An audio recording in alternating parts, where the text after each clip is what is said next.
नमस्कार, स्वागत है आप सभी का इंडिया न्यूज के डिजिटल प्लेटफॉर्म पे। चलिए बात करते हैं बिहार की बड़ी खबरों का। बिहार की अभी आज की जो घटना है उस पर विस्तार से बात करेंगे। पीएम मोदी तीसरी बार बना सकते हैं सरकार। नीतीश कुमार ने 3 मंत्रालय की रखी मांग। सूत्रों से खबर सामने आ रही है। आपको बता दें कि देश में एक बार फिर से एनडीए की सरकार बनने जा रही है। पीएम नरेंद्र मोदी तीसरी बार प्रधानमंत्री पद की शपथ ले सकते हैं। लोकसभा चुनाव में एनडीए को 293 और इंडिया गठबंधन को 234 सीटें मिली है। नीतीश कुमार एनडीए के सहयोगी दल जेडीयू के नेता हैं। उन्होंने अब बिहार में 12 सीटों पर जीत हासिल की है। इस लिहाज पर उनका होना एनडीए के लिए बहुत अहम माना जा रहा है। वहीं जेडीयू सूत्रों के हवाले से ये खबर सामने आ रही है कि नीतीश कुमार ने 3 मंत्रालय की मांग रखी है। उन्होंने बिहार को विशेष राज्य का दर्जा देने के साथ ही 4 सांसद पर एक मंत्रालय का फॉर्मूला भी सरकार के सामने रखा है। नीतीश कुमार ने रेल मंत्री, कृषि और वित्त मंत्रालय की मांग की है। वहीं रेल मंत्रालय उनकी प्राथमिकता में मानी जा रही है। बता दें कि नीतीश कुमार ने 16 और बीजेपी ने 17 सीटों पर चुनाव लड़ा था। नीतीश को जेडीयू और बीजेपी ने एक बराबर 12-12 सीटों पर जीत दर्ज की है। वहीं बीजेपी ने लोकसभा चुनाव में 240 सीटें जीती है। इस लिहाज से वह बहुमत से दूर है। ऐसे में एनडीए के लिए 12 सीटें जीतने वाले नीतीश कुमार और 16 सीट जीतने वाले चंद्रबाबू नायडू काफी अहम है। सरकार बनाने के लिए दोनों ही नेताओं की एनडीए को जरूरत होगी। दोनों पर ही नई सरकार को काफी ध्यान देना होगा। दोनों ही सहयोगियों को नाराज करना सही नहीं होगा। ऐसे में कहना है कि नीतीश कुमार ने 12 सीटों पर जीत हासिल की तो इंडिया गठबंधन भी उनके संपर्क साधने की कोशिश कर रही है। खबर ये भी है कि शरद पवार ने उनसे फोन पर बात की थी। वहीं लालू यादव से उनकी बातचीत की जानकारी भी सामने आई थी। वहीं सम्राट चौधरी भी उनसे मिलने पहुंचे थे। नीतीश कुमार बुधवार को पटना से दिल्ली पहुंचे थे। उस दौरान उनके साथ तेजस्वी यादव भी इंडिया गठबंधन की बैठक में शामिल होने दिल्ली आए थे। दोनों की साथ में तस्वीरें भी खूब वायरल हुई थी। हालांकि नीतीश कुमार ने साफ कर दिया था कि वह एनडीए के साथ हैं। वहीं उन्होंने जल्द से जल्द सरकार गठन की मांग भी रखी थी। अब जेडीयू सूत्रों के हवाले से ये खबर सामने आ रही है कि नीतीश ने 3 मंत्रालय की मांग कर दी है। अब रुक करते हैं दूसरी खबर की। जी हाँ, बिहार में हर सीट पर एनडीए महागठबंधन की लड़ाई जारी रही थी। सिर्फ एक प्रत्याशी 2 लाख वोटों से जीता है। आपको बता दें कि बिहार में एनडीए और इंडिया गठबंधन के प्रत्याशियों के बीच जोरदार मुकाबला देखने को मिला। चुनाव नतीजे इसकी गवाही दे रहे हैं। 2019 के चुनाव में बिहार की 25 सीटों पर जीत हार का अंतर सिर्फ 2 लाख से अधिक था, जबकि इस बार महज एक उम्मीदवार ही यह अंतर उसको हो पाया है। मुजफ्फरपुर से भाजपा के प्रत्याशी डॉक्टर राजभूषण निषाद को 2,34,000 वोटों के अंतर से जीत मिल सकी। पिछले चुनाव में 4.54 लाख के अंतर से जीतने वाले मधुबनी सांसद की बढ़त भी 1,51,945 ही रही। 3 लाख से अधिक अंतर वाले शिवहर सीट पर भी जदयू प्रत्याशी को महज 29,143 मतों से जीत मिली है। वहीं शिवहर, सारण, बक्सर, पूर्णिया, कटिहार और सारण लोकसभा सीटों पर जीत का अंतर 50,000 से कम रहा है।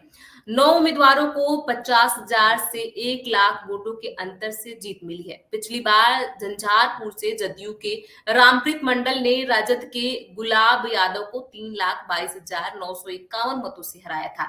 लेकिन इस बार मंडल 1.84 लाख वोटों से जीते हैं। पिछली बार 2.93 लाख से जीतने वाले राधा मोहन सिंह को भी 88,000 वोटों से ही जीत मिली है। 4 लाख से अधिक से जीतने वाले अजय निषाद इस बार मुजफ्फरपुर से बिहार में सबसे अधिक वोट से हारे। पिछली बार 4.22 लाख से बाजी मारने वाले गिरिराज सिंह को केवल 81,000 वोटों से ही जीत मिल सकी। शिवहर से लवली आनंद 29,183 वोटों से जीती, तो वहीं पूर्णिया में पप्पू यादव 23,847 वोटों से और कटिहार में कांग्रेस के तारिक अनवर 49,863 वोटों से जीते।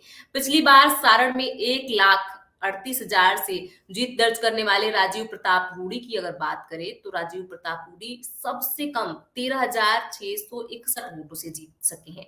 बक्सर में राजद के सुधाकर सिंह 30,000, सासाराम में कांग्रेस के मनोज 19,157 वोट से जीते और अररिया में भाजपा के प्रदीप कुमार सिंह 20,094 वोट से जीते। आरा में भाकपा माले के सुदामा प्रसाद 59,808, औरंगाबाद में राजद के अभय कुमार सिन्हा 79,111, किशनगंज में कांग्रेस के मोहम्मद जावेद 692, मुंगेर में जदयू के ललन सिंह 80,870, नवादा में भाजपा के विवेक ठाकुर 64,670, पाटलिपुत्र में राजद की मीसा भारती 85,174, पूर्वी चंपारण में राधा मोहन सिंह 88,287, उजियारपुर में से भाजपा के नित्यानंद राय 60,102, वाल्मीकि नगर में जदयू के सुनील कुमार 98,675 वोटों से जीते। ऐसे में अब जो है जीत का आंकड़ा जो है इस बार कम देखा गया है। रुक करते हैं अगली खबर का। आपको बता दें कि बिहार में 7 सीटों पर चुनाव होना तय माना जा रहा है। 2 राज्यसभा सदस्य और 4 विधायक और 1 एमएलसी चुने गए सांसद। जी हाँ, लोकसभा चुनाव परिणाम घोषित होने के साथ ही यह भी तय हो गया है कि बिहार में विधानसभा की 4 सीटों पर उपचुनाव होगा। इसके अलावा राज्यसभा की 2 सीटें और विधान परिषद की 1 सीट पर भी उपचुनाव होना तय हो गया है। खाली हुए इन पदों को भरने की कार्रवाई जल्द ही शुरू होगी। लोकसभा चुनाव में विभिन्न दलों से दर्जन भर विधायकों ने किस्मत आजमाई थी। सबसे अधिक राजद के टिकट पर ही विधायकों ने चुनाव लड़ा था। हालांकि सभी को सफलता हाथ नहीं लगी। राजद के 2 विधायक लोकसभा के लिए चुने गए। रामगढ़ के राजद विधायक सुधाकर सिंह बक्सर से लोकसभा का चुनाव जीते हैं। अब रामगढ़ विधानसभा क्षेत्र में उपचुनाव होना तय है। इसी तरह बोलागंज के राजद विधायक सुरेंद्र प्रसाद यादव जहानाबाद से लोकसभा का चुनाव जीते हैं। इस कारण बेलागंज में उपचुनाव होना तय है। वहीं हम के संरक्षक व पूर्व उप मुख्यमंत्री जीतन राम मांझी इमामगंज सुरक्षित के विधायक हैं। मांझी गया सुरक्षित लोकसभा सीट से चुनाव जीते हैं। ऐसे में इमामगंज में उपचुनाव होना तय है। इसी तरह तरारी के विधायक सुदामा प्रसाद आरा से लोकसभा का चुनाव जीत चुके हैं। इस कारण तरारी में उपचुनाव होना तय माना जा रहा है। राज्यसभा के 2 सांसद भी लोकसभा के लिए चुने गए हैं। इसमें राजद की डॉक्टर मीसा भारती और भाजपा के विवेक ठाकुर जो हैं। मीसा भारती वर्ष 2022 में दोबारा राज्यसभा के लिए निर्वाचित हुई थी। उनका कार्यकाल अभी 2028 तक है। वहीं भाजपा के विवेक ठाकुर अप्रैल 2020 में राज्यसभा के लिए निर्वाचित हुए थे। अब इनका 2 साल का कार्यकाल बचा हुआ है। मिसा और विवेक ठाकुर के बचे हुए कार्यकाल के लिए जल्द ही उपचुनाव होंगे। महागठबंधन खेमे से कई और विधायक लोकसभा का चुनाव लड़े, लेकिन उन्हें सफलता हाथ नहीं लगी। गया से पूर्व मंत्री कुमार सर्वजीत चुनावी मैदान में थे, लेकिन वे जीतन राम मांझी से हार गए। सिवान से अवध बिहारी चौधरी को जदयू की विजयलक्ष्मी देवी से हार का सामना करना पड़ा। उजियारपुर से पूर्व मंत्री आलोक कुमार मेहता भाजपा के नित्यानंद राय से हार गए। ललित कुमार यादव दरभंगा में भाजपा के गोपाल जी ठाकुर और सुपौल में चंद्रहास चौपाल जदयू के दिलेश्वर कामेत से हार गए। जदयू की विधायक की छोड़ राजद के टिकट पर चुनाव लड़ी बीमा भारती को पूर्णिया से पप्पू यादव से हार का सामना करना पड़ा।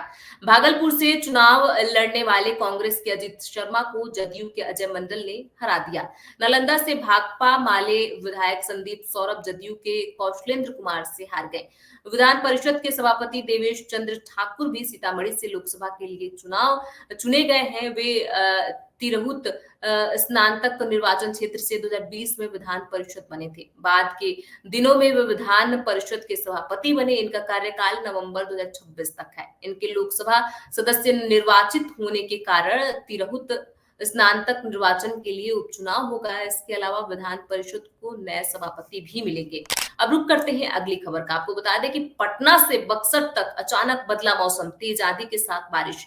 बिहार के कई जिलों में आज सुबह अचानक मौसम बदल गया।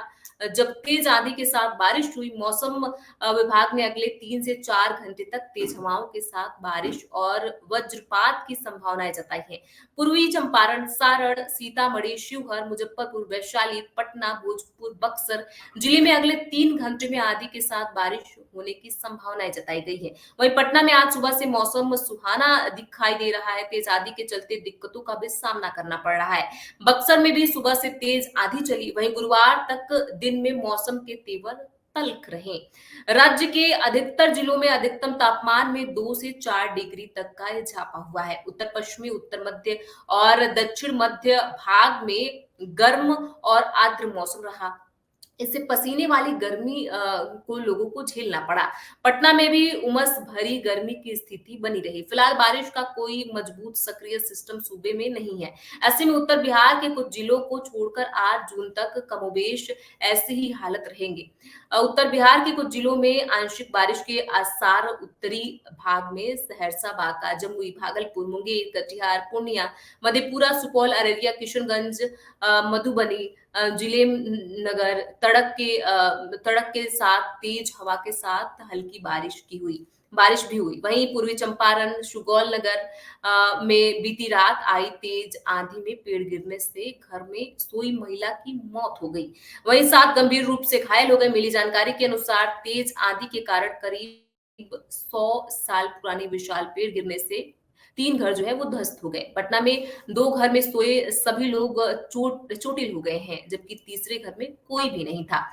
अब रुक करते हैं अगली खबर का। बिहार के वांटेड गैंगस्टर का यूपी के मुजफ्फरपुर में इनकाउंटर। नोएडा और बिहार एसटीएफ का ज्वाइंट ऑपरेशन हुआ। बिहार के एक कुख्यात बदमाश को यूपी एसटीएफ की नोएडा यूनिट और बिहार एसटीएफ के संयुक्त ऑपरेशन में मार गिराया गया है। अधिकारियों ने बताया कि उत्तर प्रदेश के मुजफ्फरपुर जिले में बुधवार रात पुलिस के साथ मुठभेड़ में बिहार के 2.25 लाख रुपए के इनामी गैंगस्टर को मार गिराया गया। पुलिस के मुताबिक यह एनकाउंटर मुजफ्फरपुर के रतनपुरी इलाके में हुआ। अगर अपर पुलिस महानिदेशक यूपी एसटीएफ और कानून व्यवस्था अमिताभ यश ने बताया कि बिहार के बेगूसराय जिले के रहने वाले नीलेश राय पर हत्या, लूट और जबरन वसूली समेत 16 मामले दर्ज थे। नीलेश राय पर सवा 2 लाख का इनाम घोषित था। पुलिस ने एक बयान जारी करते हुए बताया कि 24 फरवरी 2024 को जब पुलिस को की एक टीम ने बेगूसराय में उसके ठिकानों पर छापा मारा तो राय ने अपने हथियारों के साथ मिलकर पुलिस दल पर अंधाधुंध गोलीबारी की और भाग निकला था। उन्होंने बताया कि इस घटना में एक व्यक्ति को गोली लगी और वह गंभीर रूप से घायल हो गया था। पुलिस ने बताया कि मामले में आगे की कानूनी कार्रवाई जारी है। रुक करते हैं अगली खबर का। टी20 विश्व कप 2024 का भारतीय टीम ने विजयी आगाज किया है। बुधवार को आयरलैंड के खिलाफ अपने पहले मैच में भारतीय टीम ने 8 विकेट से जीत दर्ज की। न्यूयॉर्क के नसाउ काउंटी स्टेडियम में खेले गए इस मुकाबले में रोहित शर्मा ने टॉस जीतकर पहले फील्डिंग चुनी। पहले बल्लेबाजी करने उतरे आयरिश टीम 16 ओवर में 96 रन पर ही ढेर हो गई। जवाब में भारतीय टीम ने 12.2 ओवर में 2 विकेट खोकर टारगेट चेज कर लिया। कप्तान रोहित शर्मा ने शानदार 50 लगाई। पहले बल्लेबाजी करने उतरी आयरलैंड की शुरुआत जो थी वो खराब रही और टीम नियमित अंतराल में विकेट खोती रही। भारतीय पेसर्स के आगे आयरिश बल्लेबाजों ने आत्मसमर्पण कर दिया। टीम के 7 बल्लेबाज दहाई का आंकड़ा भी नहीं छू पाए। गैरेथ डिलानी ने सबसे ज्यादा 26 रन की पारी खेली। उनके अलावा लोकर्न टक्कर ने 10 और कार्टिस कैम्फर ने 12 और जोशुआ लिटिल ने 14 रन बनाए। भारत की ओर से हार्दिक पांड्या ने 3 और जसप्रीत बुमराह, अर्शदीप सिंह ने 2-2 शिकार किए। साथ ही मोहम्मद सिराज और अक्षर पटेल के खाते में एक-एक विकेट आया। 97 रनों के टारगेट को भारतीय टीम ने आसानी से चेज कर लिया। टी20 विश्व कप में पहली बार ओपनिंग कर रहे विराट कोहली का बल्ला नहीं चला। उन्होंने 5 गेंदों का सामना किया और वह एक रन ही बना पाए। यह टी20 वर्ल्ड कप में विराट का सबसे कम स्कोर है। रोहित शर्मा ने 37 गेंदों में 52 रन बनाए तो वहीं सूर्य कुमार यादव ने 4 गेंदों में 2 रन बनाए। ऋषभ पंत 26 गेंद पर 36 रन बनाकर नाबाद रहे। आयरलैंड की ओर से मार्क अडायर और बेंजामिन व्हाइट ने एक-एक शिकार किया। रोहित शर्मा ने बतौर कप्तान टी20 इंटरनेशनल क्रिकेट में 83वीं जीत दर्ज की है। इस तरह उन्होंने महेंद्र सिंह धोनी के रिकॉर्ड की बराबरी की। धोनी ने भी अपनी कप्तानी में भारत को 83 टी20 मैचों में जीत दिलाई थी। वहीं विराट कोहली ने टी20 इंटरनेशनल में 32 मैचों में जीत दिलाई। रोहित इंटरनेशनल क्रिकेट में 600 छक्के पूरे कर लिए। उन्होंने 84 छक्के टेस्ट में, 223 वनडे में, 193 टी20 में जड़े हैं। कुल मिलाकर हिटमैन ने 499 पारियों में यह मुकाम हासिल किया है। क्रिस गेल के 551 इंटरनेशनल पारियों में 553 छक्के हैं। वहीं शहीद अफरीदी की बात करें तो उन्होंने 508 पारियों में 476 छक्के लगाए हैं। इसके अलावा इस मैच में रोहित ने एक और मुकाम अपने नाम किया। उनके टी20 वर्ल्ड कप में 1000 रन पूरे हो चुके हैं। रोहित शर्मा ने इस मैच में ये मुकाम भी हासिल किया। उनके अब टी20 क्रिकेट में 4000 प्लस रन हो गए हैं। वह सबसे कम गेंदों में 4000 टी20 रन बनाने वाले खिलाड़ी भी बन गए हैं। रोहित ने 2860 गेंदों में 4000 रन पूरे किए हुए। विराट कोहली ने 2900 गेंदों में तो बाबर आजम ने 3079 गेंदों में यह मुकाम हासिल किया। कोहली के 118 टी20 मैच में कुल 4038 रन है, वहीं रोहित शर्मा के अब 152 टी20 मैचों में 4026, तो बाबर आजम के 119 मैचों में अब उपलब्धि हासिल की है। रुक करते हैं अगली खबर का। अगली खबर आजमगढ़ से है। आजमगढ़ से इसलिए क्योंकि यहाँ से निरहुआ ने चुनाव लड़ा था। आपको बता दें कि आजमगढ़ लोकसभा सीट से हार के बाद चर्चाओं में है निरहुआ की पुरानी जिंदगी। भोजपुरी सुपरस्टार दिनेश लाल यादव निरहुआ किसी पहचान के मोहताज नहीं है। झुग्गी में रहने से लेकर सुपरस्टार बनने और फिर राजनीति की दुनिया में कदम रखने वाले निरहुआ ने काफी मशक्कत की है। दिनेश लाल यादव इस बार आजमगढ़ लोकसभा सीट से चुनाव लड़ रहे थे, लेकिन हार गए। भोजपुरी फिल्म इंडस्ट्री में उनका सिक्का चलता रहा है और इसके लिए उन्होंने बहुत सी चुनौतियों का सामना भी किया है। दिनेश लाल यादव के संघर्ष की कहानी बहुत लंबी है। सुपरस्टार का ताल्लुक बेहद गरीब परिवार से था। उनके पिता एक फैक्ट्री में मजदूरी करते थे। बाद में उनके पिता काम के लिए एक्टर को लेकर कोलकाता चले गए। यहाँ वे एक झुग्गी में रहते थे। निरहुआ के पिता को हर महीने महज 3,500 रुपए की सैलरी मिलती थी। इतने कम पैसों में बहुत मुश्किल से उनके परिवार का गुजारा होता था। निरहुआ को बचपन से ही गाने का शौक था। ऐसे में उनका पहला एल्बम निरहुआ सटल रहे आया था, जिसमें वो चर्चा में आए थे। निरहुआ नाम से ही वो जाने जाने लगे थे। साल 2006 में उनकी पहली फिल्म चलक मुसाफिर मुंह लिया रिलीज हुआ, लेकिन उन्हें असली असली पहचान जो थी वो 2008 में मिली। निरहुआ रिक्शा वाला जब सामने आया और रिक्शा वाले में उन्होंने रिक्शा वाले का किरदार भी निभाया था। दिनेश लाल यादव ने अपने 18 सालों के फिल्मी करियर में एक से बढ़कर एक शानदार फिल्में दी। अब तक निरहुआ 70 से ज्यादा फिल्मों में काम कर चुके हैं। इस दौरान उन्होंने भोजपुरी फिल्म इंडस्ट्री की टॉप हसीनाओं संग काम किया, जिनमें मोनालिसा, काजल, रघवानी और अम्रपाली दुबे का नाम शामिल है। शानदार फिल्मी करियर के साथ दिनेश लाल यादव निरहुआ ने न सिर्फ शोहरत बटोरी बल्कि खूब दौलत भी कमाई। उनके लोकसभा 2024 के चुनावी हलफनामे में के मुताबिक वे करोड़ों की संपत्ति के मालिक हैं। उनके पास कई आलीशान बंगले, महंगी गाड़ियां और जमीन भी है। अब रुक करते हैं अगली खबर का। अगली खबर जो है वो झारखंड से है।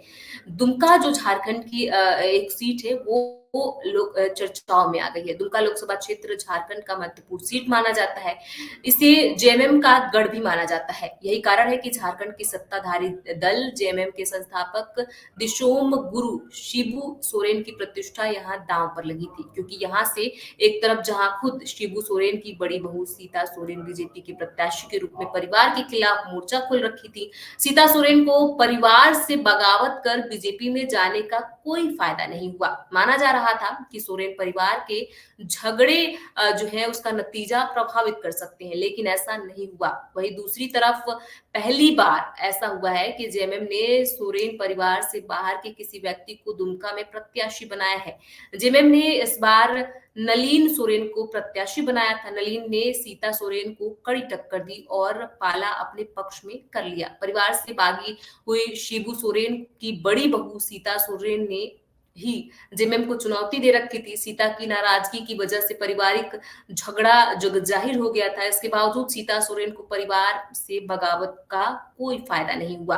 दुमका में 2019 लोकसभा चुनाव में बीजेपी के सुनील सोरेन ने जीत हासिल की थी। ऐसे में माना जा रहा था कि सोरेन परिवार की बहू होने और बीजेपी का साथ मिलने का फायदा निश्चित रूप से सीता सोरेन को मिल सकता है और सोरेन फैमिली के अंदर की लड़ाई काफी हद तक नतीजों को प्रभावित कर सकती है। लेकिन सारे कयासों और अंदाजों पर पानी फिर गया। शिबू सोरेन के परिवार में सियासी दरार तब पैदा हुआ जब ईडी ने हेमंत सोरेन को गिरफ्तार किया था और मुख्यमंत्री के नाम पर सीता सोरेन के बदले हेमंत की पत्नी कल्पना के नाम की चर्चाएं होने लगी। हेमंत सोरेन के जेल जाने के बाद सीएम के रूप में कल्पना सोरेन का नाम सामने आने लगा, पर सीता सोरेन ने अपनी नाराजगी जाहिर कर दी और बड़ी बहू होने के नाते इस पद के लिए खुद को दावेदार बताया। तब ऐसा विवाद सामने आने पर चंपई सोरेन को मुख्यमंत्री बनाया गया और हेमंत के छोटे भाई बसंत सोरेन को कैबिनेट में जगह दी गई। वहीं सीता सोरेन को कुछ नहीं मिला। इसके बाद सीता सोरेन ने खुलकर परिवार के खिलाफ मोर्चा खोल दिया और जेएमएम के से अलग होकर बीजेपी में शामिल हो गई। दुमका से जेएमएम के संस्थापक शिबू सोरेन 8 बार सांसद रहे हैं। यहाँ से हर बार जेएमएम की ओर से सोरेन परिवार का ही कोई सदस्य प्रत्याशी रहता है। इस बार भी परिवार की बड़ी बहू शिबू सोरेन के बड़े बेटा स्वर्गीय दुर्गा सोरेन की पत्नी सीता सोरेन चुनाव लड़ी, लेकिन वह बीजेपी की उम्मीदवार थी। वहीं दूसरी तरफ जेएमएम ने नलिन सोरेन को मैदान में उतारा था और उन्होंने जीत भी हासिल की। आपको विस्तार से खबरें बताते रहेंगे और विस्तार से खबरों को जानने के लिए इंडिया न्यूज़ बिहार झारखंड देखना ना भूलें। बहुत-बहुत शुक्रिया।